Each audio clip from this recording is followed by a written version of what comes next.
아멘. 참 예수님 고향 안식일에 그리고 회당에서 일어난 사건을 저와 여러분에게 말씀해 주고 있는 것을 보게 됩니다.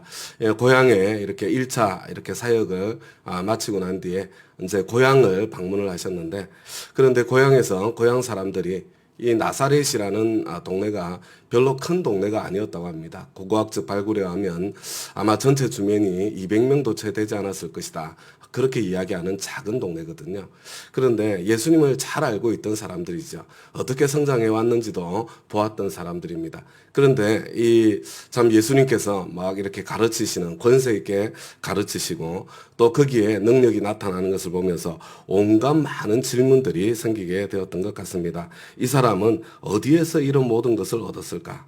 이 사람에게 있는 지혜는 어떤 것일까? 그가 어떻게 그 손으로 이런 기적을 제가 앞으로 안 넘겨드렸군요. 예. 여하튼, 그 다음에, 이 사람은 마리아의 아들 목수가 아닌가? 그리고 야고보, 요셉, 유다, 시몬의 형이 아닌가? 그 누이들은 우리와 같이 여기에 살고 있지 않은가? 끊임없이 많은 질문들이 참 그들에게서 솟아나는, 그 사이에 너무나도 달라진 예수님의 모습을 보게 되었던 것 같습니다. 그런데 이 3절 말씀을 보면 야고보와 요셉과 유다와 시몬의 형이 아닌가 이렇게 되어 있지 않습니까? 그러니까 이 요셉과 마리아 사이에 예수님 탄생하고 난 이후에 이렇게 여러 아들들이 태어났다는 것을 저와 여러분이 볼 수 있고요. 여기서 이야기하는 야고보가 성경에 야고보서를 쓴 바로 그 야고보입니다. 그리고 여기에 나오는 유다가 성경에 유다서를 쓴 바로 그 유다, 예수님의 동생 유다, 예수님의 동생 야고보가 야고보서와 유다서를 남겼다는 것을 기억하시면 좋을 것 같습니다. 그리고 예수님에게는 또 다른 누이 동생들도 있었고요. 그러니까 너무 잘 알고 있는 사람인데 갑자기 확 달라진 모습을 보면서 고향 사람들은 참 당황스러웠고 달갑지 않게 여겼고, 우리 다른 번역을 보면 배척하였다 이렇게 말씀하고 있는 것을 저와 여러분이 보게 되는 거죠. 이런 상황 속에 예수님께서 이렇게 말씀하십니다. 예언자는 자기 고향과 자기 친척과 자기 집 밖에서는 존경을 받지 않는 법이 없다. 이게 무슨 말입니까? 아무리 뛰어난 예언자라고 하더라도 자기 고향에서, 자기 친척에서, 그리고 자기 집에서 존경받지는 못한다는 거예요. 그죠? 저와 여러분도 마찬가지 아니에요? 너무나 익숙하면 참 존경하기가 쉽지 않은 것 같아요. 그죠? 그러니까 예를 들면 제가 이 구절 볼 때마다 옛날에 우리 교회 처음 초창기에 우리 정용재 목사님 설교하셨던 생각이 나더라고요. 등대교회에서 쭉 성장하고 어릴 때부터 유치원도 다니고 유치부 유년부 다 이렇게 다니면서 성장해가지고 인천 등대교회에서 전도사님이 되셨는데 첫 설교를 하실 때 막 이 성도님들이 하나님께서 주시는 말씀을 들어야지, 그런 표정들이 아니고 꽃다발 들고 우리 용자가 어떻게 설교하나 보자 막 이렇게 참 뭐라 그럴까, 말씀 사역자로서의 어떤 존중 보다는 그냥 익숙함에 이렇게 머물러 있었던, 바로 이 말씀이 보여주는 그런 모습이 아닌가 이런 생각을 하게 됩니다. 또 마찬가지예요. 한 교회에서 부목사님으로 오래 목회를 하시다가 참 담임 목사님이 되어서 목회하기가 참 쉽지가 않거든요. 그동안에 늘 이렇게 익숙하게 알고 있던 그 역할 때문에 새로운 역할을 잘 이렇게 받아들이지 못하는 그런 모습을 보게 될 때가 많이 있는 거죠. 저는 그 교회에서 부목사님으로 섬겼는데 나중에 이분을 담임 목사님으로 모셨다 그러면 굉장히 존경합니다. 사실은 그 익숙함 가운데서도 참 성도님들이 이렇게 그렇게 담임 목사님으로 불러주셨구나, 보통 사람이 아니구나 이런 생각을 하게 될 때가 참 많이 있어요. 근데 지금은 너무 익숙해지면 그러면 기대가 안 생기는 거죠. 너무 익숙해지면 참 이 특별한 하나님께서 일하실 그런 기대를 갖기가 쉽지가 않은 것이 사실인 것 같습니다. 그래서 5절 말씀을 보면 예수께서는 다만 몇몇 병자에게 손을 얹어서 고쳐주신 것밖에는 거기서는 아무 기적도 행하실 수 없었다. 예수님께서 기적을 행하시지 않았다는 게 아니에요. 예수님께서는 그곳에서, 고향에서 아무 기적도 행하실 수 없었다. 그죠? 예수님의 동생들도 사실 예수님의 공생에 거의 끝날 때까지 예수님을 인정하지 않아요. 자기 형제인데. 나중에 예수님 부활하시고 난 뒤에야 부활하신 예수님을 만나고 난 뒤에야 이들이 확 변하게 되는 것을 보게 되는 거죠. 여러분, 기대가 없으면 그러면 하나님의 역사도 볼 수가 없습니다. 제가 이게 무엇을 의미할까 가만히 생각해 보니까요. 여러분, 내가 포기해버리면 내가 아무런 기대가 없으면 그러면 사실 내 주위에 있는 어떤 사람도 나를 도울 수가 없고요. 자기가 자기 인생을 포기했는데 자기가 자기 질병에 대한 어떤 치유의 희망을 소망을 포기했는데 자기가 어떤 새로운 삶에 대한 그런 기대를 그냥 내려놓아 버렸는데 누가 그 사람을 도와줄 수 있겠어요? 하나님도 도와주실 수가 없어요. 하나님도 도와주지 못하는 사람을 어떻게 곁에 있는 사람들이 도와줄 수 있겠어요? 우리 하늘은 스스로 돕는 자를 돕는다. 성경에 나오는 이야기는 아니지만 참 그 말이 참 사실이구나. 우리 조상들의 지혜가 담겨 있구나. 이런 생각을 하게 됩니다. 여러분, 먼저 내 마음속에 기대를 가져야 돼요. 먼저 내 마음속에 소망을 가져야 됩니다. 먼저 내 마음속에 목표를 가져야 되는 거죠. 그리고 내가 치열하게 그 길을 향해서 전진해 나가는 전진이 있어야 되는 거죠. 그때 잠때로 내 가까이에 있는 사람들이 그런 나를 보면서 도와주기도 하고 무엇보다도 그런 기대와 소망 가운데 하나님을 기대고 의지하면 우리 주 예수 그리스도의 이름을 부르면 하나님의 기적이 저와 여러분의 인생에 나타나게 된다는 것, 그것을 볼 수 있기를 바랍니다. 그들은 예수님에 대해서 많은 소문을 들었지만 예수님에 대한 기대를 하지 않았습니다. 그들이 고침받을 수 있는, 성장할 수 있는 좋은 기회가 찾아왔지만 그들은 그 기회를 스스로 포기해서 내버린 거죠. 예수님께서는 그들이 믿지 않는 것에 놀라셨습니다. 예수님께서 기대하신 것보다, 상상했던 것보다 더 안 믿는 거예요, 더. 그냥 그런 모습을 보면서 그래, 예언자가, 선지자가 자기 고향 친척 집에서는 존경을 못 받지 알고 계셨는데 너무 심하니까 예수님조차도 놀라고 있는 그런 모습을 보게 되죠. 그래서 예수님께서는 마을들을 두루 돌아다니시며 가르치셨다. 고향을 고향 인근이겠지만 다니시면서 가르치시는 그런 모습을 보게 됩니다. 여러분, 예수님의 주 사역이 뭐예요? 보니까 여러분, 예수님께서 하셨던 제일 중요한 사역이 가르치는 거였습니다. 그래서 교회에서 제일 중요한 일 가운데 하나가 배우는 것입니다. 잊지 않았으면 좋겠습니다. 내가 배우는 사람으로 있어야 예수님께서 하셨던 것처럼 내가 가르치는 사람으로 계속해서 살고 자라갈 수 있다는 것, 그것을 기억하시면서요. 이번에 이제 긴 코로나 끝에 우리가 삶 공부를 다시 이렇게 시작을 했는데, 저는 우리 교회 식구들의 참 절반 정도가 매 학기마다 등록하기를 기대하고 있습니다. 우리 코로나 중에 현장에 출석하는 우리 성도님들 숫자가 한 200여 명 정도 됩니다. 그러니까 현장 출석하시는 분들 기준으로 하면 한 100명 정도 등록하면 좋겠다. 근데 우리 교회 식구들이 코로나 전에 한 400명 정도 작년 출석을 했어요. 그러면 한 학기 한 200명 정도 이렇게 삶 공부에 참여했으면 좋겠다. 이게 제 기대인데, 우리 참 이번 봄학기 이렇게 참여하신 분들은 한 5, 60명 정도 이렇게 한 60명 채 안 되는 숫자가 참여하고 있어요. 이해가 다 됩니다. 그렇지만 지금 이제 현재 개설된 과목에 함께 하지 않으시는 분들도요. 아마 어떤 분들은 이번에 성경 일독에 내가 집중하겠다. 그래서 성경 일독 하시고 그 다음에 그 성경 노트 쓰시면서 하나님 말씀을 배우고 서 있는 그런 분들 계실 겁니다. 그런 분들은 또 그 자리에 서서 열심히 해나가시면 좋겠습니다. 그 외에는요, 우리 목자님, 목녀님과 확신의 삶 1대1을 참 이렇게 하자고 요청을 해서 그건 언제든지 시작할 수 있으니까, 아니면 우리 초원지기님들, 우리 장로님들께 부탁해서 하나님을 경험하는 삶, 우리 부부 대 부부로 공부 좀 했으면 좋겠습니다.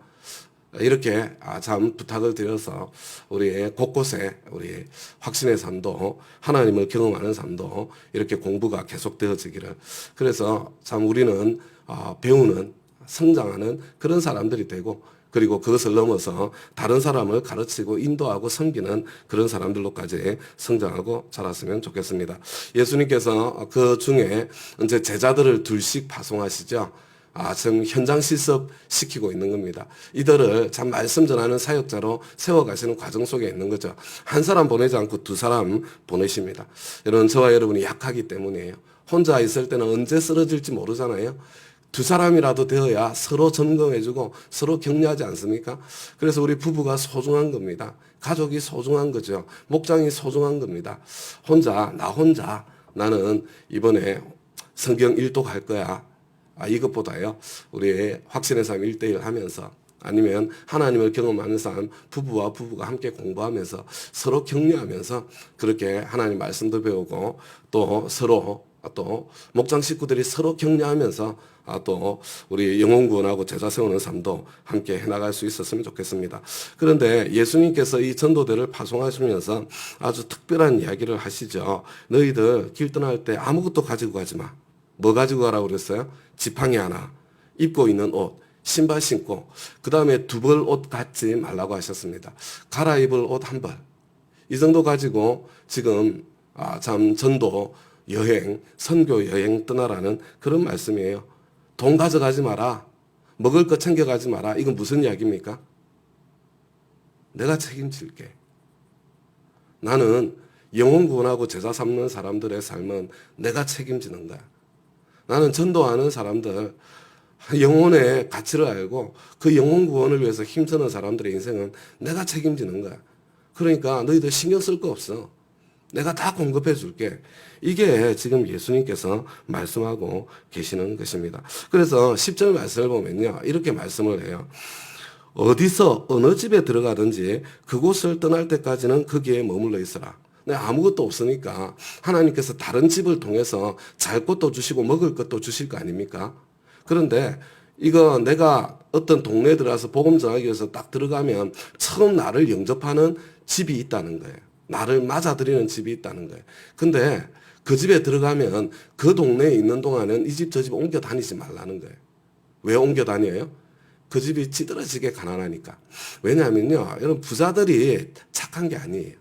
여러분 인간미 있고 사람 냄새 나고 따뜻하고 사람 한대할 줄 알고 이런 사람들 다 가난하고 힘든 사람들입니다. 여러분 못 사는 나라 가면 사람들이 얼마나 친절하고 따뜻하고 좋은지 몰라요. 인간 냄새가 나요. 근데 부자가 되면 사람들이 싸나워지고 날카로워지고 오히려 그렇게 돼. 인색해지고 그렇게 되는 겁니다. 근데 거기 가서 야 이렇게 힘든데 나까지 신세져서 내가 미안해서 안 되겠다 그러지 말라는 거예요. 야 너 뻔뻔하게 너 당당하게 그 집에서 계속 얻어먹으면서 너 복음 전하고 있어. 왜 우리 주님께서 그렇게 말씀하실까요? 네가 복덩어리기 때문이야. 내가 너를 통해서 복을 줄 것이기 때문이야. 그 집에 너를 대접하고 섬겼다는 것 때문에 그 집에 내가 공급할 것이기 때문이야. 지금 너를 통해서 그 집이 복을 받고 있는 중이야. 좀 당당해. 지금 이렇게 말씀하고 있는 거예요. 여러분 사르밧 과부가 엘리야를 만나지 않았습니까?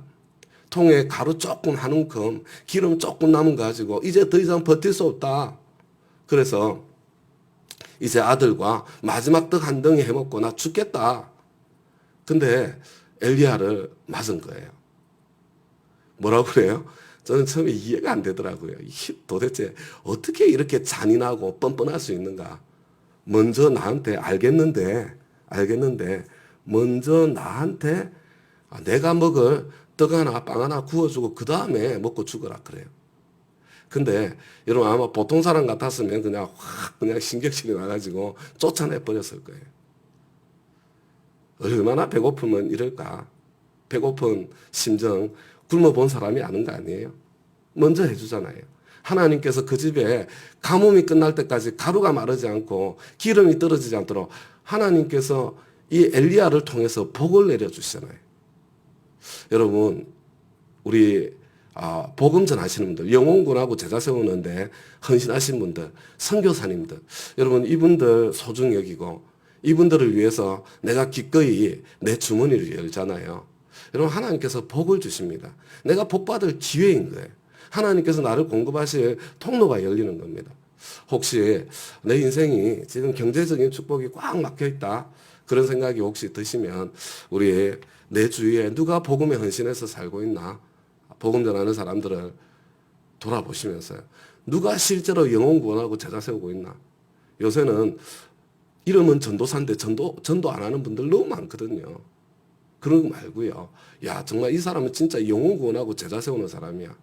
여러분 거기에 주머니를 열어보시기 바랍니다. 하나님께서 틀림없이 참 제자를 섬긴 사람에게는 제자에게 주실 상을, 그리고 전도자를 섬기는데 참 섬긴 사람은 전도자에게 주시는 상을, 선교사님을 섬긴 사람들에게는 선교사님에게 주시는 상을 하나님께서 물 한 그릇도 예수님께서 약속하신 그대로 잊지 않고 갚아주실 것이다. 기억하시면 좋을 것 같습니다. 11절에 보니까 이렇게 돼 있죠. 어느 곳에서든지 너희를 영접하지 않거나 너희의 말을 듣지 않거든 그곳을 떠날 때, 이게 무슨 말이에요? 한 동네 갔는데 한 집도 영접하지 않았다는 겁니다. 여러분, 한 동네 갔는데 한 집에서 영접했으면 그 집에 머물러 있는 거예요, 그물로. 근데 지금 어떤 동네에 갔는데 한 집도 영접하지 않았다. 여러분, 이거 소돔과 고모라 같은 데잖아요.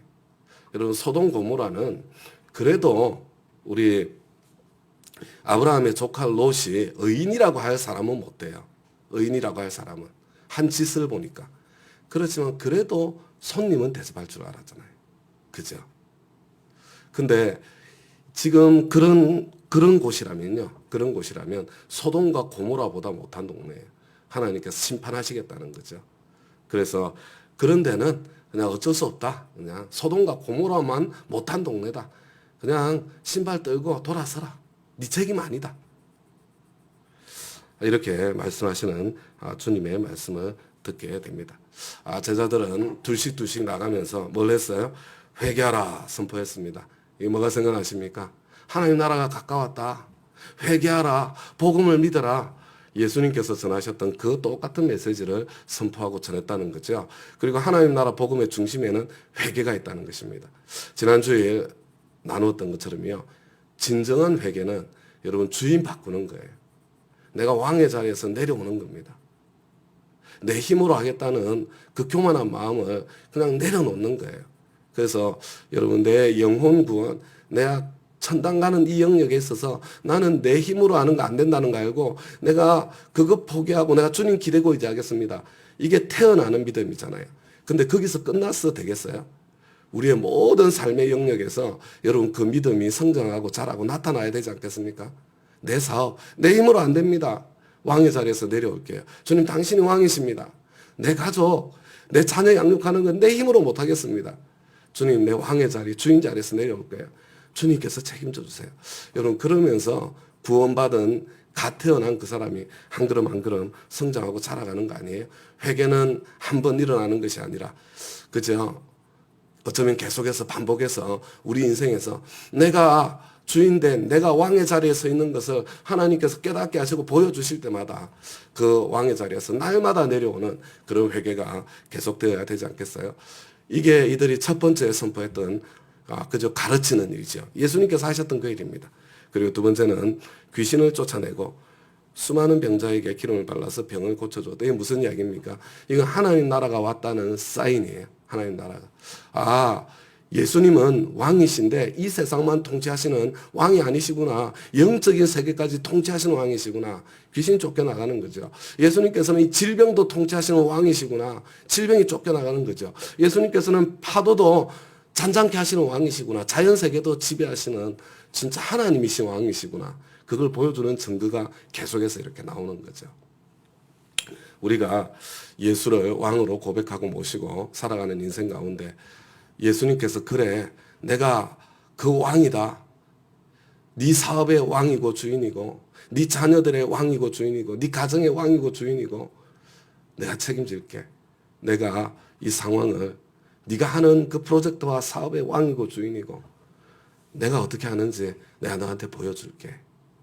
저와 여러분의 인생의 모든 무거운 짐과 참 고난 가운데 그 왕이신 주님, 참 왕이신 주님, 그분을 만나게 되시는 그런 우리 마가복음 묵상하는 이 기간 되기를 바라고요. 오늘 어떤 인생의 어려움 가지고 계세요? 혹시 내가 그 자리에서 어떻게 주인 노릇하고 있는지를 한번 돌아보시고요. 주님, 제가 여기에서 여전히 주인이네요. 주님, 제가 회개합니다. 내려오겠습니다. 주님, 당신이 참 진짜 왕이시라는 거, 진짜 주인이시라는 거 저한테 한번 보여주세요. 우리 주님 앞에 그렇게 나아가시는 오늘 하루 되시고 저와 여러분의 평생 되기를 바랍니다. 예, 하나님 아버지 주님 은혜 너무나 감사합니다. 고향 사람들 기대가 없었습니다. 자기들이 먼저 포기했습니다. 그러니 누구도 도울 수 없었고 예수님도 도와줄 수가 없었습니다. 하나님, 저희들은 내가 스스로 먼저 포기해버리는 그런 사람들 되지 않도록 아무리 내 힘으로 안 된다고 하더라도 주님, 내가 낫고 싶습니다. 내가 살고 싶습니다. 내가 참 더 풍성하게 풍족하게 섬기기 위해서 넉넉해지고 높아지고 싶습니다. 주님, 주인이신 주님께서 나를 좀 도와주십시오. 주님 손 붙잡고 나아가는 그런 저희들의 발걸음 될 수 있도록 은혜를 베풀어 주시옵소서. 그리고 주님 복음 전하는 삶을 살 때 주님께서 모든 것 책임지시겠다고 그렇게 말씀해 주셨는데, 그리고 또 복음 전하는 사람들, 섬기는 사람들은 물 한 그릇도 아끼지 않고 갚아주시겠다고 주님께서 말씀하셨는데, 하나님 우리 공동체 가운데는 바로 이와 같은 축복이 늘 넘쳐 흐르는 그런 우리 교회 될 수 있도록 주의 역사해 주시기를 간절히 구하고 소원합니다. 주님께 감사드리며 예수님 이름으로 기도드리나이다. 아멘.